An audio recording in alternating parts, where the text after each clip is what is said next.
എനിക്കൊരു റിക്വസ്റ്റ് ഉണ്ട്. എങ്ങനെയെങ്കിലും ബെഞ്ച് മാർക്ക് ഒന്ന് ഒഴിവാക്കി തരാമോ? കാരണം ഈ ബെഞ്ച് മാർക്ക് കാരണം ജീവിക്കാൻ മേല. ഡേവിഡ് ഫിഞ്ചറാണ് മൈൻഡ് റണ്ണർ പ്രസന്റ് ചെയ്യുന്നത് നെറ്റ്ഫ്ലിക്സിൽ എന്ന് പറയുമ്പോൾ ഉണ്ടാകുന്ന ഒരു കാര്യമുണ്ടല്ലോ, അല്ലെങ്കിൽ സ്റ്റാക്കീസിന്റെ മണിരത്നം പ്രസന്റ് ചെയ്യുന്നു എന്ന് പറയുമ്പോൾ നമ്മൾ പ്രതീക്ഷിക്കുന്ന ഒരു എസ്തെറ്റിക്സ് ഉണ്ട്. അതുപോലെ ജിത്തു ജോസഫ് പ്രസന്റ് ചെയ്യുന്നു എന്ന് പറയുമ്പോൾ നമ്മൾ പ്രതീക്ഷിക്കുന്ന കുറച്ച് കാര്യങ്ങളുണ്ടല്ലോ, ഈ ട്വിസ്റ്റുകൾ, ക്ലൈമാക്സിന്റെ റിവീലുകൾ, അതൊക്കെ ഇത് ഇവിടെയും വരുന്നുണ്ടോ ആ സാമ്യങ്ങളൊക്കെ? നിങ്ങളോട് എനിക്കൊരു റിക്വസ്റ്റ് ഉണ്ട്. എങ്ങനെയെങ്കിലും ബെഞ്ച് മാർക്ക് ഒന്ന് ഒഴിവാക്കി തരാമോ? കാരണം ഈ ബെഞ്ച് മാർക്ക് കാരണം ജീവിക്കാൻ മേല. കാരണം ബേസിക്കലി എന്താ പറയുക, ഞാൻ കുറച്ച് സിനിമകൾ ചെയ്തു, അതിനകത്ത് കുറച്ച് ത്രില്ലേഴ്സ് ആയിരുന്നു. ഞാൻ ഹ്യൂമർ ചെയ്തിട്ടുണ്ട്, ഫാമിലി ഡ്രാമ ചെയ്തിട്ടുണ്ട്, കോർട്ട് റൂം ഡ്രാമ ഇപ്പോൾ ചെയ്തിട്ടുണ്ട്. ബെഞ്ച് മാർക്കിൻ്റെ ഒരു ഇതെന്താണെന്ന് എനിക്ക് ഇപ്പോഴും മനസ്സിലായിട്ടില്ല. എൻ്റെ പ്രോബ്ലം അതാണ്. അപ്പം ദൃശ്യം ഇറങ്ങിക്കഴിഞ്ഞപ്പോൾ തൊട്ട് ഏത് സിനിമ വന്നാലും ദൃശ്യം പോലെ ആയാലും ഞാൻ വേറൊരു ദൃശ്യം 1 ഉം 2 ഉം തമ്മിൽ കമ്പയർ ചെയ്യുന്ന എനിക്ക് മനസ്സിലാക്കാം. അപ്പം എനിക്കതിപ്പോഴും കൺഫ്യൂസ്ഡ് ആവുകയാണ്. അതുകൊണ്ട് ഞാൻ ദയവ് ചെയ്ത് പറയാം, എൻ്റെ ബെഞ്ച് മാർക്കും ലെവൽ ക്രോസും തമ്മിൽ കണക്ട് ചെയ്യണ്ട.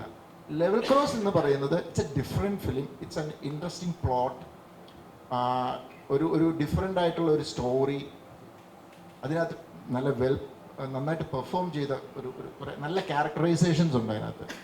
അപ്പം അതൊരു പുതിയ ഫിലിം മേക്കറുടെ ഒരു തോട്ടാണ്. അതിനെ നിങ്ങൾ സപ്പോർട്ട് ചെയ്യുക. അപ്പം അല്ലാതെ നിങ്ങളിത് ഈ സിനിമ ജിത്തു ജോസഫിൻ്റെ യൂഷ്വൽ ട്വിസ്റ്റ് അങ്ങനെയൊന്നും പ്രതീക്ഷ വരല്ലേ. ഇതൊരു ഒരു വ്യത്യസ്തമായ ഒരു സിനിമ, ഒരു നല്ലൊരു സിനിമ കാണുക എന്നുള്ള രീതിയിൽ വരിക.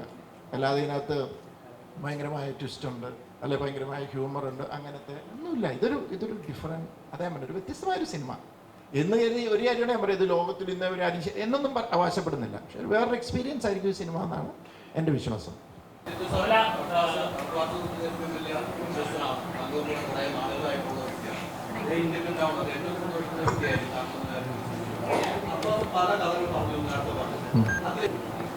അർഫാസ് ആഗ്രഹിച്ച് പറഞ്ഞാൽ ഞാൻ കയറി ചെയ്യാവോ?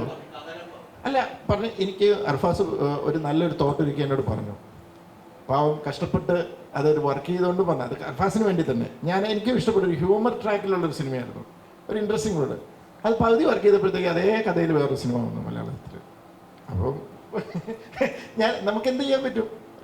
വർക്ക് ചെയ്തുകൊണ്ടിരിക്കുകയായിരുന്നു. അപ്പോഴൊരു ദിവസം വിളിച്ചു വന്നു, ഇങ്ങനെ പറഞ്ഞു, സാറേ ആ സിനിമ ഉണ്ടോ, അത് ഇത് തന്നെയാന്ന് പറഞ്ഞു.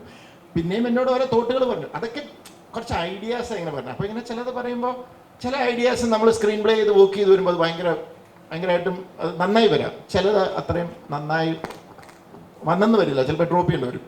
അങ്ങനെ പലത് പറഞ്ഞ കൂട്ടത്തിൽ എന്നോട് ഇത് പറഞ്ഞപ്പം ഞാൻ പെട്ടെന്ന് ചോദിച്ചു, കുറച്ചുകൂടി ഒന്ന് ഡീറ്റെയിൽ ആയിട്ടൊന്ന് വർക്ക് ചെയ്തിട്ട് എന്നോട് പറയാമെന്ന് ചോദിച്ചു. അപ്പോൾ ഞാൻ പറഞ്ഞു, അർഫാസ് ഇത് ഭയങ്കര ഇൻട്രസ്റ്റിംഗ് ആണ്. ആസ് എ ഫിലിം മേക്കർ നിങ്ങൾക്കത് ഭയങ്കര ഒരു break through, you are something different എന്നുള്ളൊരു ഫീല് എനിക്ക് തോന്നി. അത് ചിലപ്പോൾ ഓഡിയൻസിന് കിട്ടുമായിരിക്കും എന്നെനിക്ക് തോന്നി. അത് അല്ലാതെ പിന്നെ അർഫാസ് കൊണ്ടുവരുന്ന ഒരു കഥ ഇഷ്ടപ്പെട്ടാലും എനിക്കിഷ്ടപ്പെട്ട ആഗ്രഹം തോന്നിയാൽ ഞാൻ മിണ്ടായിരിക്കത്തേ ഉള്ളൂ. കാരണം അത് അർഫാസ് ചെയ്യട്ടെ. ഞാൻ എന്ത് വരാത്തെന്ന് ഓർത്തുകൊണ്ടിരിക്കുവായിരുന്നു.